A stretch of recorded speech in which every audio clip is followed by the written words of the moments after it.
Please subscribe to Acharya Harish Shastri Ji channel. Ram Ram मित्रों, जय भोले की जय महाकाल।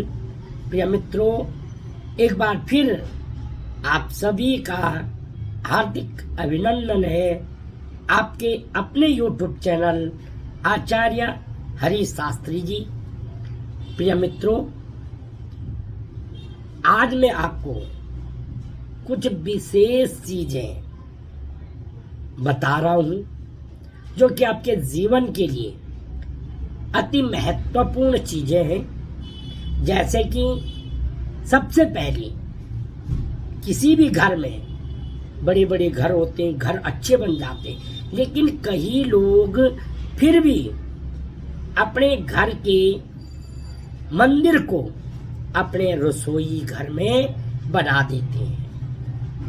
जो कि रसोई घर का जो मंदिर है वो सर्वथा वर्जित है।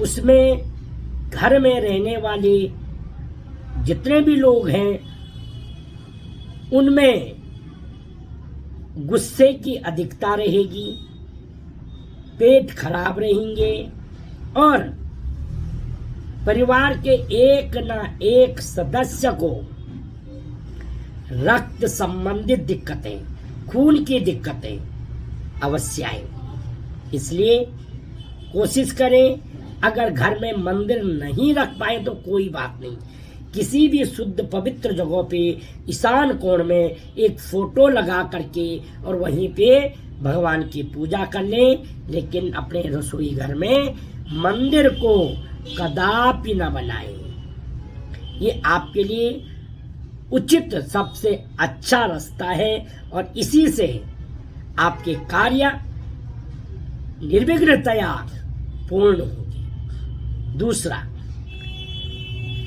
प्रिय मित्रों, अगर आपके घर में या कैरियर में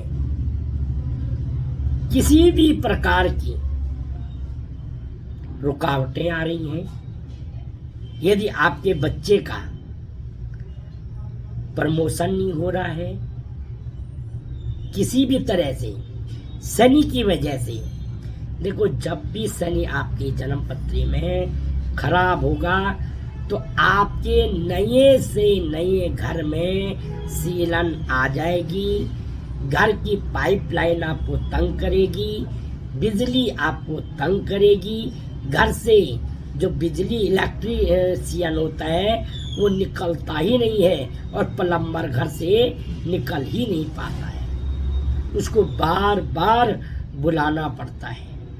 इसलिए किसी को भी इस तरह की दिक्कतें हो या किसी की पदोन्नति न हो या हर कार्य में विलंब हो तो आप एक रोटी लें सुबह की, जो ऊपर सारी रोटी बनाएं और ऊपर से नीचे के लिए जो तीसरे नंबर की रोटी है उस रोटी को उठाएं और उस पे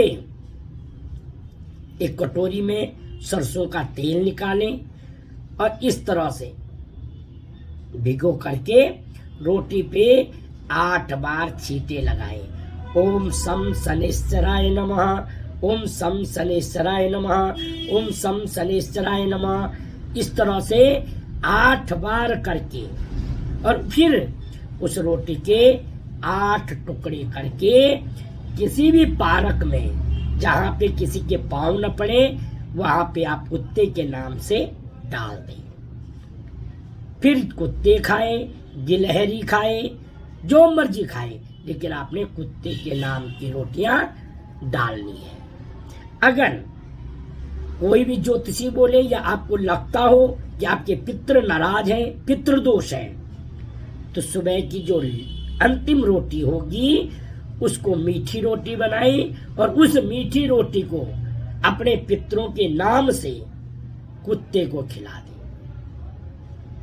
आपकी जन्म पत्रिका में कैसे भी पितृदोष हो, उस पितृदोष से आपकी मुक्ति मिल जाएगी। आपको जीवन में पितृदोष नहीं रहेगा। एक और जानकारी, कई लोग, बहुत सारे लोग हैं जो पूजा के बाद परिक्रमाएं करते हैं। तो परिक्रमाओं के बारे में हमारे कर्मलोचन ग्रंथ में लिखा गया है किस देवता की कितनी परिक्रमाएं करनी चाहिए, जिससे वो देवता प्रसन्न हो और हमें आशीर्वाद। कोई भी पूजा कराओ, परिक्रमा करके ही पूजा को पूर्ण माना जाता है। तो देखिए किस देवता की कितनी परिक्रमा करनी। सबसे पहले विघ्न विनाशक संकट नाशक गणपति जी महाराज की 3 परिक्रमा करके अपने संकटों का नाश कर दीजिए। भगवान रामचंद्र के दूत हनुमान जी की भी 3 परिक्रमा, बल बुद्धि विद्या प्राप्ति करने के लिए।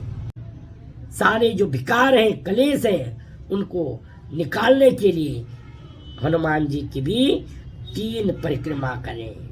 भगवान नारायण की, भगवान विष्णु की 4 परिक्रमा करें। धर्म अर्थ काम मोक्ष देने वाले भगवान नारायण की 4 परिक्रमाएं करें। और सूर्य देव की, प्रत्यक्ष देवता भगवान सूर्य आदित्य, उनकी 7 परिक्रमाएं करें। भोलेनाथ की आदि परिक्रमा, केवल भोलेनाथ की आदि परिक्रमा करके अपने रोगों से अपने शरीर को बचाइए और भोलेनाथ का आशीर्वाद लीजिए, जिससे भगवान भोले शंकर साक्षात लक्ष्मी लुटाने वाले। भगवान भोलेनाथ ऐसे नहीं है कि हिसाब से देंगे। जो झोली फैला करके पूरी तरह से न्योछावर कर देते हैं, वो भगवान भोले शंकर हैं। उनकी आदि परिक्रमा करके और अपने भाग्योदय कीजिए। जो भी कई माताएं बहनें अमावस्या के दिन पिप्पल की 108 परिक्रमाएं करती हैं, तो उन परिक्रमाओं को कीजिए, 108 कीजिए। उसमें निश्चित ही पूरी माला ओम नमो भगवते वासुदेवाय बोल करके उन परिक्रमाओं को कीजिए। परिक्रमा का अपने आप में बहुत बड़ा महत्व है। कार्तिक महात्म्य में एक कथा आती है कि एक गिद्ध था। गिद्ध को किसी ने बाण मार दिया और गिद्ध कुत्तों के बीच में गिर गया। उन कुत्तों ने उस गिद्ध को अपने स्वाद के लिए पकड़ लिया और छीना झपटी में एक कुत्ते ने पकड़ करके आगे भागता रहा, सारे कुत्ते उसके पीछे भागते रहे।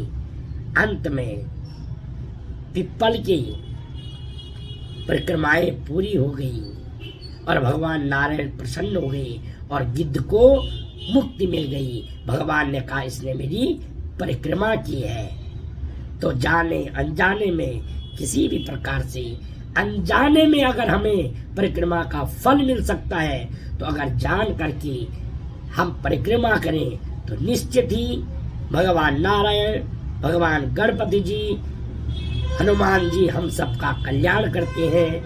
जय भोले की जय महाकाल।